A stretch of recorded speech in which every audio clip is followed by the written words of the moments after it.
हम रिश्तों का बॉन्ड मजबूत बनाते हैं। हाईबॉन्ड सीमेंट, बॉन्डिंग नेशन। आओ रमीए रास નુપુર ગ્રુપ સંગાર। અમારું સરનામું નોંધ કરી લેશો। 150 ફૂટ રિંગ રોડ, નાના મોવા સર્કલ, પેટ્રોલ પંપની બાજુમાં, રાજકોટ। સેઠો પુરુષ તમારા સૂરજના નામ। નમસ્કાર દર્શક મિત્રો, સત્યનો ધબકાર એવા 7 ન્યૂઝ નેટવર્કમાં હું દીપ્તિ મૂલ્ય આપનું હાર્દિક સ્વાગત કરું છું। તો સૌ પ્રથમ જોઈએ આજની મુખ્ય હેડલાઇન્સ। ગુજરાતમાં ગત તારીખ 11મી થી લાદવામાં આવેલા ગુટખા પરના પ્રતિબંધ બાદ ક્રાઇમ બ્રાન્ચે 440 કાર્ટૂન ઝડપ્યા, 48 લાખનો મુદ્દામાલ। ગુજરાતના પૂર્વ ગૃહમંત્રી અમિત શાહને ગુજરાતમાં પ્રવેશવાના દ્વાર ખોલતી સુપ્રીમ કોર્ટ। ગુજરાત પ્રદેશ કોંગ્રેસ સમિતિની ગુજરાત પ્રજા વિકાસ દર્શન 2012 અંતર્ગત ખેડૂતોલક્ષી જાહેરાત કરતા પૂર્વ નાયબ મુખ્યમંત્રી શ્રી નરહરી અમીન। ગુજરાત રાજ્ય કર્મચારી સંકલન સમિતિના એલાન મુજબ કર્મચારીઓ માસ સીએલ પર, જિલ્લા પંચાયત અને બહુમાળી ભવનમાં કામગીરી ઠપ। હવે જોઈએ સમાચારો વિસ્તારથી। ગુજરાત રાજ્યમાં ગુટખા પર પ્રતિબંધ હોવા છતાં રાજકોટના રૂડા ટ્રાન્સપોર્ટ નગરના ગોડાઉનમાંથી 48 લાખ રૂપિયાના ગુટખા જબ્બે, ક્રાઇમ બ્રાન્ચને સફળતા।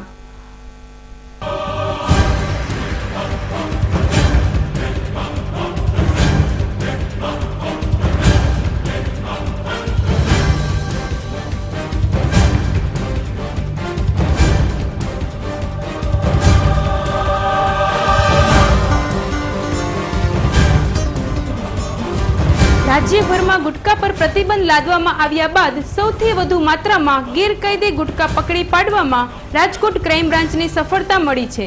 જે રીતે ગુજરાતમાં દારૂબંધી હોવા છતાં ઠેર ઠેર દારૂના હાટડાઓ ચાલે છે, એ જ રીતે ગુટખા પર પ્રતિબંધ લાદી દેવામાં આવતા વધુ કમાણીની લાલચ રોકી નહીં શકનારા કાળા કારોબારીઓને રાજકોટ શહેરના અમદાવાદ હાઈવે પર આવેલા ટ્રાન્સપોર્ટ નગરની એક ઓફિસમાં લાખોનો મુદ્દામાલ ઉતાર્યો હોવાની બાતમી મળતા જ ક્રાઇમ બ્રાન્ચના બાહોશ અધિકારી શ્રી વીબી જાડેજા પોતાના સ્ટાફ સાથે ત્રાટક્યા હતા અને વિમલ ગુટખાના 440 જેટલા કાર્ટૂન જોઈ પોલીસ પણ અચંબિત થઈ ગઈ હતી, કારણ કે પકડાયેલા મુદ્દામાલની કિંમત 48 લાખથી પણ વધુ થતી હોય।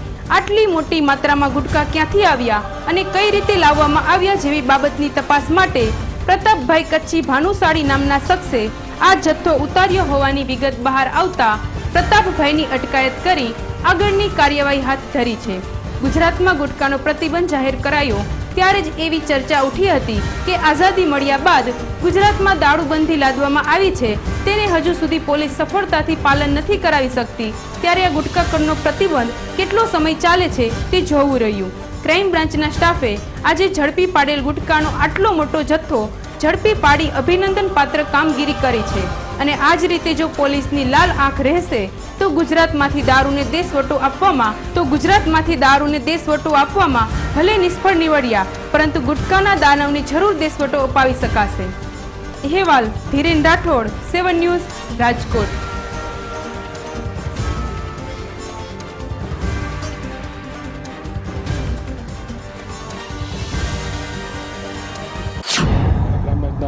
પીઆઈ શ્રી જાડેજા સાહેબને ઇન્ફોર્મેશન મળેલ કે રાજકોટ અમદાવાદ હાઈવે પર આવેલ કુવાડા ટ્રાન્સપોર્ટની ઓફિસમાં ગેરકાયદેસર ગુટખાનો જથ્થો પડી રહેલ છે। જે આધારે અમારી ટીમ સાથે રેડ કરતા સદરુ ગોડાઉનમાંથી 440 બોક્સ ગુટખા મળી આવેલ છે, જેની અંદાજિત કિંમત 48,40,000 જેટલી થાય છે। સીઆરપીસી 41D મુજબ સીઆરપીસી 102 મુજબ કબજે કરેલ છે। ગુજરાત પરિવર્તન પાર્ટીની પરિવર્તન યાત્રાનો વીરપુર ગ્રામથી પ્રારંભ કરતા કેશુભાઈ પટેલ, જલારામ બાપા અને ખોડિયાર માતાજીના દર્શન બાદ યાત્રા પ્રારંભ। ગુજરાત પરિવર્તન પાર્ટીની પરિવર્તન યાત્રાનો આજે વીરપુરથી પ્રારંભ કરવામાં આવ્યો છે। પરિવર્તન યાત્રાનો પ્રારંભ પૂર્વ માજી મુખ્યમંત્રી અને ગૃહ પરિવર્તન પાર્ટીના સુપ્રીમો શ્રી કેશુભાઈ પટેલ જલારામ બાપાના તેમજ કાગવડ ગામે ખોડિયાર માતાજીના દર્શન કર્યા હતા। આ તકે કેશુભાઈ પટેલે માનનીય મુખ્યમંત્રી નરેન્દ્ર મોદીને જૂઠાણા ચલાવવામાં ચેમ્પિયન કહ્યા હતા અને જો પરિવર્તન પાર્ટી સત્તા પર આવશે તો ગેસના બાટલામાં ₹100ની સબસિડી આપવાની પણ જાહેરાત કરી હતી. આ યાત્રામાં કેશુભાઈ પટેલના સમર્થકો મોટી સંખ્યામાં કેશુબાપા સાથે જોડાયા હતા. કેશુભાઈ પટેલ મંચ પર આવ્યા ત્યારે તેમના ટેકેદારોએ દેખો દેખો કોણ આયા, ગુજરાત કા શેર આયા જેવા નારા લગાવ્યા હતા. કેશુભાઈ પટેલ સાથે સુરેશ મહેતા, જે.કે. પટેલ સહિત અનેક અગ્રણીઓ હાજર હતા. અહેવાલ દેવાંગ ભોજાણી, 7 ન્યૂઝ, વીરપુર.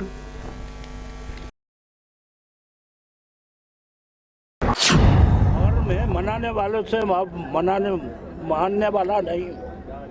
पार्टी बहुत माना, पार्टी का बहुत माना, बहुत सालों तक माना. पार्टी का चिन्ह कब आने वाला है? जिस तरह से आप बात कर रहे हैं तो हमेशा एक नरेंद्र मोदी को टारगेट रहे क्या? और Narendra Modi equal to Bhajpa, Bhajpa equal to Narendra Modi. आज पहले कहा जाता है इंदिरा इक्वल टू इंडिया. आज ऐसी स्थिति गुजरात की इसलिए नरेंद्र मोदी. आपने उनको निर्मल बाबा भी बता दें. हाँ, इसलिए कि भरमाते हैं लोगों को भरमाते, झूठ बोलते. अमित शाह को रेगुलर जामीन मिल गया है. अरे वो तो ठीक है, हालांकि वो तो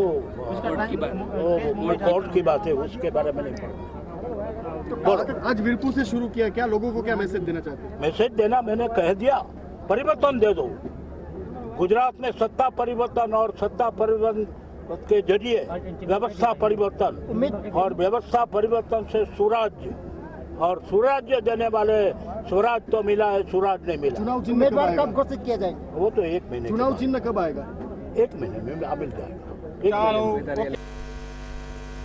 રાજકોટ શહેરમાં ગુજરાત પ્રદેશ કોંગ્રેસ સમિતિ દ્વારા આયોજિત પત્રકાર પરિષદમાં ભાજપ પર આકરા પ્રહારો કરતા પૂર્વ નાયબ મુખ્યમંત્રી નરહરી અમીન. શહેરના સર્કિટ હાઉસ ખાતે ગુજરાત પ્રદેશ કોંગ્રેસ સમિતિ દ્વારા 8મા મુદ્દાની જાહેરાત કરવા માટે બોલાવાયેલી પત્રકાર પરિષદમાં ભાજપ સરકાર પર આકરા પ્રહારો કરતા જણાવ્યું હતું કે ગુજરાતના માજી ગૃહમંત્રી અમિત શાહને ગુજરાતમાં પ્રવેશવાની છૂટ આપવામાં આવી છે. એનાથી કોંગ્રેસને કોઈ ફરક પડશે નહીં. જે કંઈ ફરક પડશે તે માત્ર ભાજપને જ પડશે. આવું કદાચ ગુજરાત રાજ્યમાં જ બની શકે કે રાજ્યના ગૃહમંત્રી ખુદ જ જેલમાં હોય. આના પરથી જ સરકારની માનસિકતા જોઈ શકાય છે કે આ સરકાર ગુંડારાજને કેટલું મહત્વ આપતી હશે.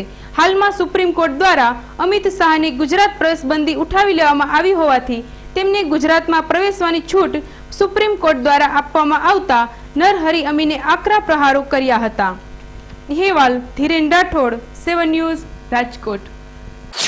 અમિત શાહ એ ગુજરાત રાજ્યના ગૃહમંત્રી હતા અને કમનસીબી છે કે ગુજરાતના રાજ્યના ગૃહમંત્રીની સામે ખૂન અને ખંડેડી ખોરના આક્ષેપો થાય, એની સામે FIR ફાડવામાં આવે, 302ના ગુના હેઠળ એમને ધરપકડ કરવામાં આવે, એમને જામીન મળે, સુપ્રીમ કોર્ટ 2 વર્ષ સુધી એમને ગુજરાતમાંથી તડીપાર કરે.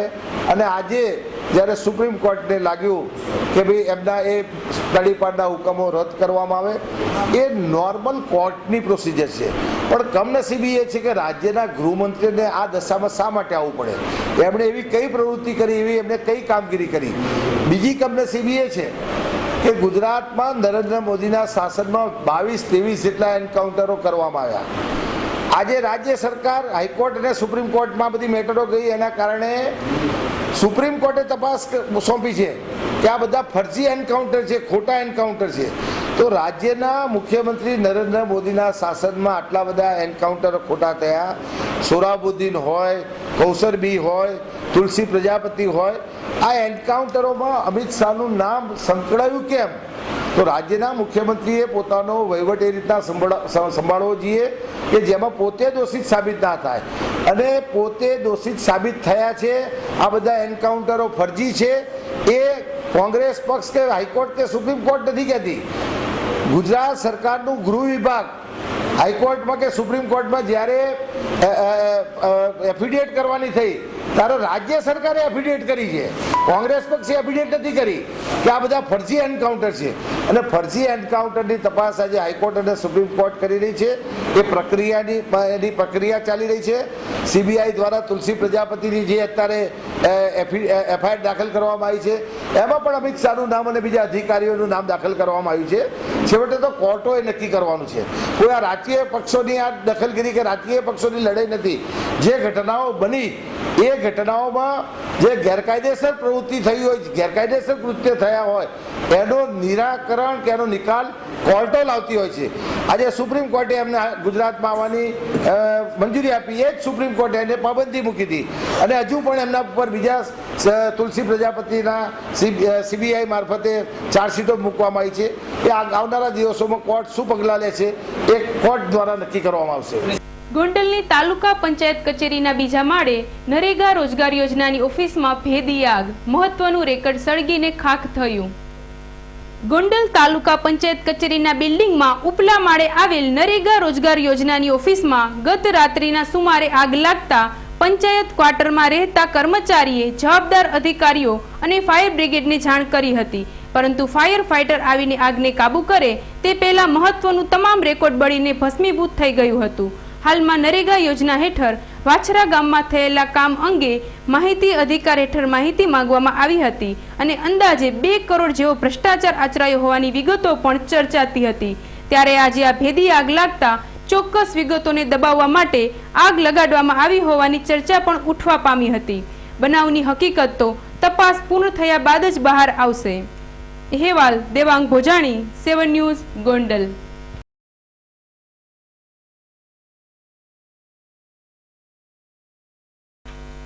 ગુજરાત પ્રદેશ કોંગ્રેસ સમિતિ દ્વારા ગુજરાત પ્રજા વિકાસ દર્શન 2012 અંતર્ગત 8મા મુદ્દાની જાહેરાત. રાજકોટ શહેરના સર્કિટ હાઉસ ખાતે એક પત્રકાર પરિષદનું આયોજન કરી પૂર્વ નાયબ મુખ્યમંત્રી શ્રી નરહરી અમીન અને સાંસદ શ્રી વિઠ્ઠલભાઈ રાદડિયાએ માહિતી આપતા જણાવ્યું હતું કે આજે 8મો મુદ્દો ખેડૂતો અને ખેતી માટેના મુદ્દાની જાહેરાત કરવામાં આવે છે કે જો કોંગ્રેસની સરકાર આવશે તો નવો કાનૂન લાવીને ડાર્ક ઝોન અને બિન ડાર્ક ઝોનના તાલુકાઓના 10 લાખ જેટલા ખેડૂતો છેલ્લા 10 વર્ષથી વીજ કનેક્શનની રાહ જુએ છે તે તમામને વીજ કનેક્શન આપવામાં આવશે. તેમજ રાજ્યભરમાં 12 કલાક દિવસના અને 4 કલાક રાત્રિના વીજળી આપવામાં આવશે, જેથી ખેડૂતોને રાત્રે કામ કરવા માટે ખેતરે જવું ન પડે. બાગાયતી જમીન પર ખેતી માટેની સબસિડીમાં 20% જેવો વધારો કરવામાં આવશે. દરેક ગામમાં 7 બાર અને 8 અના ઉતારા વિના મૂલ્યે આપવામાં આવશે. આ જાહેરાત કરતી વેળાએ કોંગી આગેવાનોએ ભાજપ સરકાર પર આકરા પ્રહાર કરવાનો એક પણ મોકો ચૂક્યા ન હતા. અહેવાલ ધીરેન રાઠોડ, 7 ન્યૂઝ, રાજકોટ. આજે કોંગ્રેસ પક્ષ દ્વારા 8મો મુદ્દો ખેડૂતો અને ખેતી માટેનો મુદ્દો અમે જાહેર કર્યો છે. ભારતીય જનતા પાર્ટીના મુખ્યમંત્રી છેલ્લા 12 વર્ષથી ગુજરાતના ખેડૂતોને 18 કલાક વીજળી આપવાની વાત કરનારી સરકાર ગુજરાતના ખેડૂતોને 6 કલાક પણ વીજળી આપી શકતી નથી અને એ વીજળી પણ દિવસની મળતી નથી, રાતની વીજળી આપવામાં આવતી હોય છે, જેના કારણે ખેડૂતોને રાતે ખેતરમાં જવું પડે છે. કોંગ્રેસ પક્ષે નિર્ધાર કર્યો છે કે આવનારા 5 વર્ષના સમય દરમિયાન કોંગ્રેસની સરકાર ગુજરાતના ખેડૂતોને 16 કલાક વીજળી આપશે અને એ 16 કલાક વીજળીમાં 12 કલાક દિવસની વીજળી હશે અને 4 કલાક રાતની વીજળી હશે. ભારતીય જનતા પાર્ટીના શાસનમાં ગુજરાતના અનેક તાલુકાઓને ડાર્ક ઝોનમાં મૂકવામાં આવ્યા છે, જેના કારણે છેલ્લા 10 વર્ષથી એ લોકો વીજળીના કનેક્શનથી વંચિત રહેલા છે. કોંગ્રેસ પક્ષની સરકાર સમગ્ર ગુજરાતમાંથી ડાર્ક ઝોન કાઢી નાખશે અને છેલ્લા 10 વર્ષથી લગભગ 10 લાખ જેટલા ખેડૂતો વીજળીથી વંચિત છે એ લોકોને તાત્કાલિક યુદ્ધના ધોરણે વીજળી આપવાનો નિર્ધાર કોંગ્રેસ પક્ષ દ્વારા કરવામાં આવ્યો છે. એ જ રીતના ભાજપના શાસનમાં ઇલેક્ટ્રિક મીટરથી વીજળી આપવામાં આવે છે, એ ઇલેક્ટ્રિક મીટર દૂર કરી દેવામાં આવશે અને હોર્સ પાવર્સથી ગુજરાતના ખેડૂતોને વીજળી આપવાનો નિર્ધાર કોંગ્રેસ પક્ષ દ્વારા કરવામાં આવ્યો છે. शरारत भरा बचपन जैसे नींव जिंदगी की, जवानी के वो प्यारे वादे जैसे नींव मजबूत रिश्तों की. गवाह हैं हम जिसने आपके रिश्तों को और मजबूत बनाया, क्योंकि हम रिश्तों का बॉन्ड मजबूत बनाते हैं.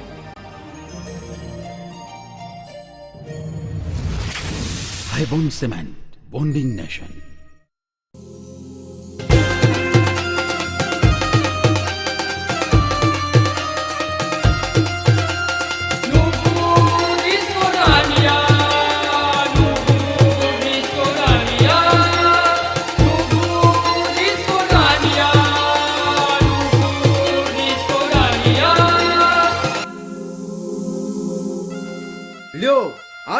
આસો માસ. આસો માસ હા, આસો માસ એટલે નવરાત્રીનું પર્વ. અને નવરાત્રીના પર્વમાં દાંડિયા રમવાની મજા. અને દાંડિયા રમવાની મજા તો બસ નુપુર નવરાત્રી મહોત્સવમાં. અરે જુઓ, લીલીછમ હરિયાળી અને ગાર્ડન જેવા ગ્રાઉન્ડમાં રમવાની મજા તો કંઈક અલગ જ છે. અદ્યતન સાઉન્ડ સિસ્ટમ, મનોરમ્ય લાઇટિંગ અને સુપ્રસિદ્ધ ઓર્કેસ્ટ્રા તો ખરું જ. અને હા, લાખોના લાખેણા અનમોલ ઇનામોની વણઝાર તો ખરી જ. આવો રમીએ રાસ, નુપુર ગ્રુપ સંગાત. અમારું સરનામું નોંધ કરી લેશો. 150 ફૂટ રિંગ રોડ, નાના મોવા સર્કલ, પેટ્રોલ પંપની બાજુમાં, રાજકોટ. આપની જાહેરાત તેમજ પાસ માટે અવશ્ય અમારો સંપર્ક કરો. મોબાઈલ નંબર છે 9824735320 અને 9904001110.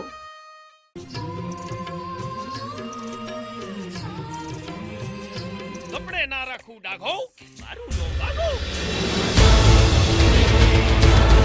હું છું વાવાઝોડું, કોઈને ના છોડો. સજની રે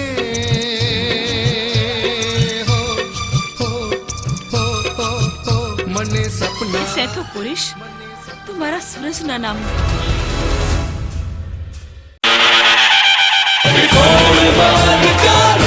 પધારો ત્રિકોણ બાગ. ગણેશ ભક્ત જીમી અડવાણી અને તેમની ટીમનું ભક્તિસભર આયોજન ત્રિકોણ બાગ કા રાજા.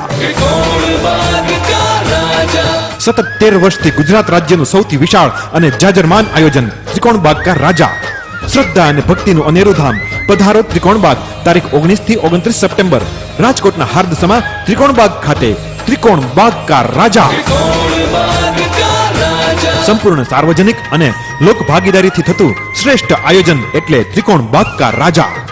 ગણેશ ભક્ત જીમી અડવાણી અને તેમની ટીમ દ્વારા રાજકોટ વાસીઓ માટે દુંદાળા દેવ શ્રી ગણપતિની ભક્તિ વંદનાનું ભાવસભર આયોજન ત્રિકોણ બાગ કા રાજા. રોજ રાત્રે સાંસ્કૃતિક કાર્યક્રમો, હાસ્ય ડાયરાઓ, સંતવાણી, બ્લડ ડોનેશન કેમ્પ જેવા અનેક કાર્યક્રમોની વણઝાર. જીમીભાઈ અડવાણી અને તેમની ટીમ આપને આવકારે છે. પધારો ત્રિકોણ બાગ ખાતે. તારીખ 19/9 થી 29/9 ત્રિકોણ બાગ કા રાજા.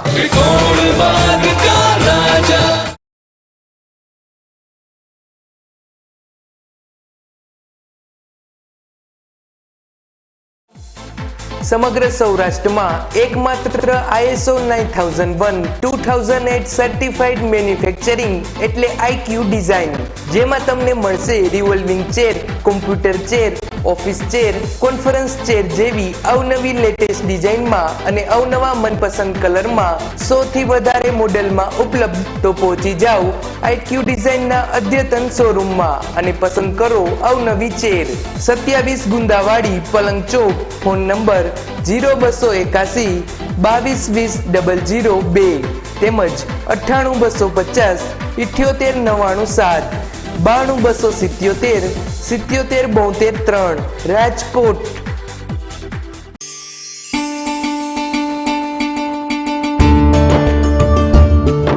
ચાલો આપણે સૌ સૌરાષ્ટ્ર કચ્છના વિસ્તારમાં હવા પાણીથી ફેલાતા પ્રદૂષણને રોકીએ. સમગ્ર જીવ જનાવરને શુદ્ધ પાણી, હવા અને વાતાવરણ મળે તેવા પ્રયત્ન કરીએ અને સૌરાષ્ટ્ર કચ્છના પર્યાવરણનું આપણે જતન કરીએ. આપને પર્યાવરણ અંગે કોઈ ફરિયાદ હોય તો અમારો સંપર્ક કરો. પ્રમુખ લાલજીભાઈ મહેતા, પર્યાવરણ સુરક્ષા સમિતિ, મોરબી. 49 સૂર્યોદય કોમ્પ્લેક્સ, પરા બજાર. મોબાઈલ 98 257 94 12.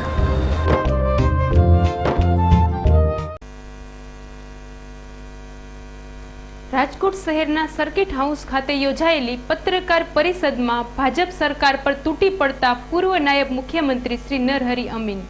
શહેરના સર્કિટ હાઉસ ખાતે પ્રદેશ કોંગ્રેસ સમિતિ દ્વારા જાહેર કરાતા મુદ્દાઓમાં 8મા મુદ્દાની જાહેરાત કરતી વેળાએ ગુજરાત રાજ્યના પૂર્વ નાયબ મુખ્યમંત્રીએ ભાજપ પર આકરા પ્રહારો કર્યા હતા અને પત્રકારો દ્વારા પૂછવામાં આવ્યું કે અમીન શાહની સુપ્રીમ કોર્ટ દ્વારા ગુજરાતમાં પ્રવેશવાની છૂટ આપવામાં આવી તેની શી અસર પડશે. આથી તેમણે જણાવ્યું હતું કે જે અસર પડશે તે ભાજપ પર પડશે, આનંદીબેન પટેલ પર પડશે, કારણ કે મુખ્યમંત્રી દિલ્હી તરફ જશે અને આનંદીબેન મુખ્યમંત્રી પદ શોભાવશે. એવા વિચારોમાં રાજતા આનંદીબેનને ફરક પડે, કોંગ્રેસને કોઈ ફેર પડે નહીં. આનંદીબેનના સપના રોડાઈ જશે એવું લાગે છે. બાકી પ્રજા તો ચૂંટણી સમયે જવાબ આપી દેશે. અહેવાલ ધીરેન રાઠોડ, 7 ન્યૂઝ, રાજકોટ. ફરક પડતો નથી. ભાજપને કદાચ ફરક પડે, આનંદીબેનના ગ્રુપમાં કદાચ નારાજગી વ્યક્ત થાય, આનંદીબેનની ચિંતા વધી જાય કે એમનો કોમ્પિટિટર આવી ગયો, એના કારણે આનંદીબેનની પોલિટિકલ કેરિયરમાં નુકસાન થાય, કદાચ મોદી સાહેબ દિલ્હી જાય અને આનંદીબેન મુખ્યમંત્રીના સપના જોતા હોય અને અમિત શાહ રૂકાવટ કરે, આવી બધી બનવાની શક્યતાઓ રહેલી છે. એ ભાજપને તમે પૂછો તો વધારે સારું. લોકો પર શું અસર? લોકો ઉપર તો જે રાજ્યનો ગૃહમંત્રી સાબરમતી જેલમાં જાય, સુપ્રીમ કોર્ટ એને તડીપાર કરે, તો લોકો એના ઉપર નક્કી કરશે. હું કેટલાનો જવાબ આપી શકું? ગુજરાતની 6 કરોડની પ્રજાને તમારા ઉપર શું એની અસર થવાની, તો તમે નક્કી કરી શકવાના છો. આજે જ્યારે રાજ્યભરના કર્મચારીઓ માસ સીએલ પર ઉતરી વિરોધ પ્રદર્શન કરી રહ્યા છે, ત્યારે રાજકોટની પત્રકાર પરિષદમાં નરહરી અમીને ભાજપને જવાબદાર ઠેરવી. ગુજરાત રાજ્ય કર્મચારી સંકલન સમિતિ ગાંધીનગર દ્વારા આજે પડતર પ્રશ્ને વિરોધ પ્રદર્શિત કરવા માસ સીએલ પર ઉતરવાનો નિર્ણય કરાયો છે. ત્યારે રાજકોટના સર્કિટ હાઉસ ખાતેની પત્રકાર પરિષદમાં પૂર્વ નાયબ મુખ્યમંત્રી શ્રી નરહરી અમીને ભાજપ પર પ્રહારો કરતા જણાવ્યું હતું કે અત્યાર સુધીમાં જો કર્મચારીઓનું કોઈએ વધુમાં વધુ શોષણ કર્યું હોય તો હાલની સરકારે મુખ્યમંત્રી શ્રીના કાર્યકાળમાં જે કંઈ ભરતી કરવામાં આવી છે તે ફિક્સ પગારની કરવામાં આવી છે. ફિક્સ પગારના કર્મચારીઓને વેતન ઓછું અને કામ ઝાઝું એ સિદ્ધાંત મુજબ કામ કરાવાય છે. અવારનવાર સરકારી કાર્યક્રમોમાં પણ કર્મચારીઓને વધારાની કામગીરી સોંપવામાં આવે છે, જેનું કોઈ વળતર મળતું નથી. આમ આ પત્રકાર પરિષદમાં ભાજપ પર પ્રહારો કરવામાં પાછી પાની કરી ન હતી. અહેવાલ ધીરેન રાઠોડ, 7 ન્યૂઝ, રાજકોટ.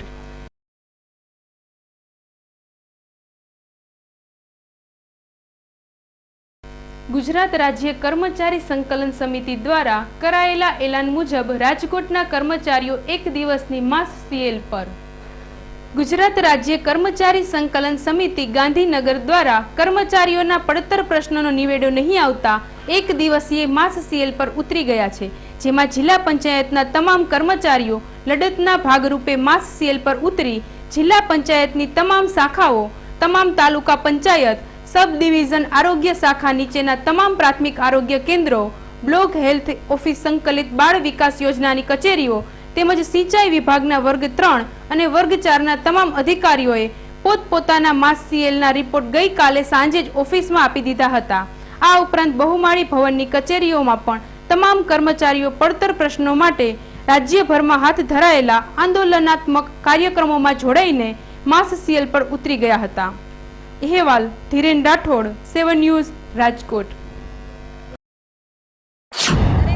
જિલ્લા પંચાયતના કર્મચારીઓ તેમજ ગુજરાત સરકારના કર્મચારીઓ એટલા માટે ઉતર્યા છે કે અમારા આરોગ્યના તેમજ જિલ્લા પંચાયતના તેમજ અનેક અવારનવાર સંકલન સમિતિને રજૂઆત કરવા છતાં પણ અમારે એક પણ પ્રશ્ન ઉકેલ નથી થયો. એટલા માટે અમે લોકો આ માસિયાલ ઉપર ઉતર્યા છીએ અને હજી પણ જો અમારા પડતર પ્રશ્નોનો જો નિકાલ નહીં થાય અનુસંધાને અમે સરકાર સાથે વારંવાર મિટિંગ કરી, પણ મિટિંગમાં અમે સક્સેસ ન ગયા. અમારી વ્યાજબી માંગણી છે એવી કે કોઈ કે પૈસાથી બોજો પડે કે એવું નથી. અમારી જે અમુક માંગણીઓ છે એ ન્યાયિક અને સૈદ્ધાંતિક માંગણી છે, એ માંગણીનો અમારો અસ્વીકાર કરવામાં આવેલ છે. માટે આજે અમારે બહુમાળીમાં જુદા જુદા 44 ખાતા છે. 44 ખાતાના દરેક કર્મચારીઓ, અધિકારીઓ વર્ગ 1 થી 4 અમારી સાથે છે અને આજે આ બહુમાળી આખું સંપૂર્ણ રાજ્ય સરકારના કર્મચારીઓના પડતર પ્રશ્ન જેવા કે છઠ્ઠા પગાર પંચની વિસંગતતાઓ, છઠ્ઠો પગાર પંચ આજ દિન સુધી પૂર્ણ તો અક્ષરશઃ મળેલ નથી.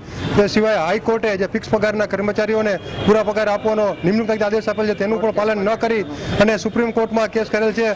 એ કેસ પાછો ખેંચવો તેમજ સંકલન સમિતિના હોદ્દેદારો સામેના કેસો પાછા ખેંચવા જેવી જુદી જુદી માંગણીઓના ભાગરૂપે સંકલન સમિતિના નેજા હેઠળ આ જિલ્લા પંચાયત રાજકોટ તેમજ તેની હેઠળના તમામ તાલુકા પંચાયત સ્વતંત્ર બંધ પાડી અને માસ સીએલમાં જોડાયેલા છે. થાનગઢ ગામે બનેલી પોલીસ અને દલિતો વચ્ચેના ઘર્ષણની ઘટનામાં 3 દલિત યુવાનોના મોત નિપજતા વાંકાનેર દલિત સમાજ દ્વારા રેલી કાઢી વિરોધ પ્રદર્શિત કરાયો. સુરેન્દ્રનગર જિલ્લાના ચોટીલા તાલુકાના થાન ગામે થોડા દિવસો અગાઉ દલિતો અને પોલીસ વચ્ચે ઘર્ષણ સર્જાયું હતું. આ ઘર્ષણમાં પોલીસ ફાયરિંગમાં 3 દલિત યુવાનોના મોત નિપજ્યા હતા. ત્યારબાદ આ બનાવને લઈ રાજ્યભરમાં બહુ વિરોધ જોવા મળ્યો હતો. રાજ્યભરમાં સ્થાનિક દલિતોએ રેલી અને પ્રદર્શન કરી નિંદનીય ઘટનાનો વિરોધ કર્યો હતો. આ ઘટનાના વિરોધમાં વાંકાનેર ખાતે પણ દલિત સમાજની વિશાળ રેલી નીકળી હતી. આ રેલીમાં મોટી સંખ્યામાં લોકો કુંભારપરા ચોક ખાતે એકઠા થયા હતા. ત્યારબાદ થાન પોલીસની કાર્યવાહીનો વિરોધ દર્શાવતા સૂત્રો લખેલા બેનરો અને કાળી પટ્ટી ધારણ કરી રેલી શહેરના મુખ્ય રાજમાર્ગો પર ફરી ડેપ્યુટી કલેક્ટર કચેરીએ પહોંચી હતી, જ્યાં તેઓએ તેમને આવેદનપત્ર પાઠવ્યું હતું. આ આવેદનપત્રમાં થાન ખાતે દલિતો પર થયેલા અત્યાચારનો વિરોધ કરવામાં આવ્યો હતો. આ રેલીમાં દલિત સમાજના આગેવાન શ્રી પ્રેમજીભાઈ જેપાર, મનુભાઈ સારેસા, મોહનભાઈ ગેડિયા સહિત અનેક સંખ્યામાં આગેવાનો આ રેલીમાં જોડાયા હતા. અહેવાલ સત્યમ હંસોરા, 7 ન્યૂઝ, વાંકાનેર. જ્યારે આક્રોશ સાથે આવેદન પત્ર ગામે ગામ આપે છે, એ આવેદન પત્રમાં મારે એટલું કહેવાનું છે કે શનિવારે જ્યારે પ્રથમ ગોળીબાર થયો ત્યારે સરકાર અને પોલીસના કર્મચારીઓ બીજા દિવસે રવિવારે ગોળીબાર રોકી શકત, પણ કયા કારણોસર રવિવારે બીજી વાર ગોળીબાર કરવાની જરૂર પડી છે, એ સરકાર અને સરકારમાં બેઠેલા અમારા દલિત આગેવાનો નીચું જોયા જેવું થયું છે. એ દલિત લોકોએ એ પ્રતિનિધિઓને દરેકે સંદેશો પહોંચાડવાની જરૂર છે, જેથી કરીને બીજી વાર ગુજરાતમાં આવો બનાવ ન બને. જય ભીમ, જય ભારત. એને ડિસમિસ કરવાની જરૂર છે અને જાડેજા એને ફાંસીના માચડે ચડાવી દેવાની જરૂર છે. ફાંસીના માચડે ચડાવી દેવાની જરૂર છે, જેથી કરીને દલિત સમાજના કોઈ યુવાનને કે બીજી સમાજના અને ડીએસપી એને દરમિયાનગીરી રવિવારની નથી કરી કે રવિવારે ગોળીબાર કરવાની જરૂર નથી, એવી સૂચના નથી આપી. એ ડીએસપી ને પણ સસ્પેન્ડ કરવાની જરૂર છે. રેલીના માધ્યમથી સમગ્ર ઇન્ડિયાના દલિતોને હું એક સંદેશો દેવા માંગુ છું કે આ જે સરકાર છે, એના જે પ્રતિનિધિઓ દલિતોના બેઠા છે, એના દોરી સંચારથી જ આવી ઘટનાઓ ઘટે છે.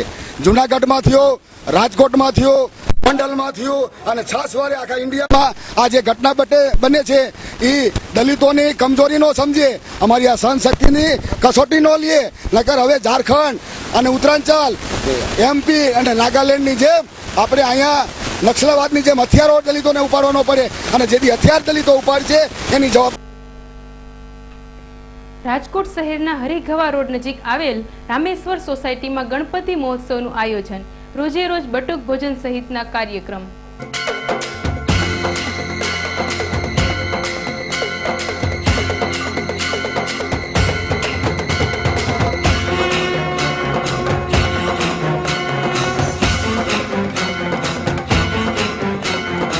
રામેશ્વર કા મહારાજા નામે રામેશ્વર સોસાયટી શેરી નંબર 3 માં ગજાનંદ યુવા ગ્રુપ દ્વારા ગણપતિ મહોત્સવનું આયોજન કરવામાં આવ્યું છે.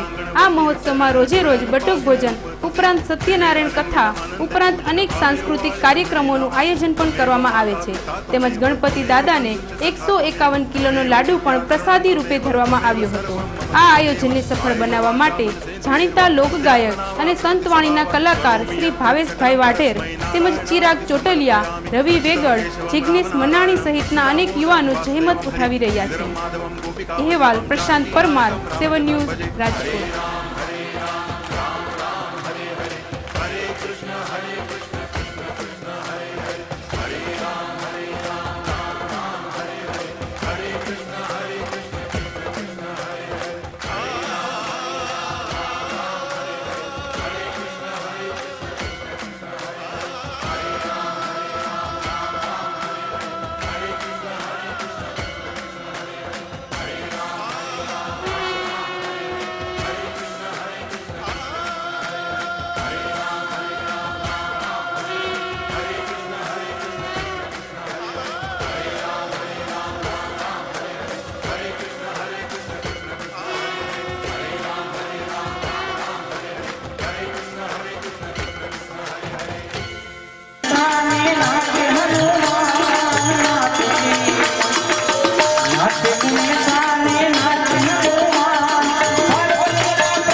રાજકોટ શહેરના કોઠારિયા રોડ પરના હુડકો ક્વાર્ટર્સમાં છબીલા યુવક મંડળ દ્વારા ગણપતિ મહોત્સવનું આયોજન. છબીલા યુવક મંડળ દ્વારા શહેરના કોઠારિયા રોડ પરના હુડકો ક્વાર્ટર્સમાં નવા બની રહેલા ફાયર સ્ટેશનની પાછળ સી બ્લોકમાં છેલ્લા 25 વર્ષથી દર પૂનમે બટુક ભોજનનો કાર્યક્રમ યોજવામાં આવે છે. છબીલા યુવક મંડળ દ્વારા છબીલા હનુમાન નજીક જ ગણપતિ મહોત્સવનું આયોજન કરવામાં આવ્યું છે, જેમાં ગઈકાલે સત્યનારાયણની કથાનું આયોજન કરવામાં આવ્યું હતું. અહેવાલ પ્રશાંત પરમાર, 7 ન્યૂઝ, રાજકોટ.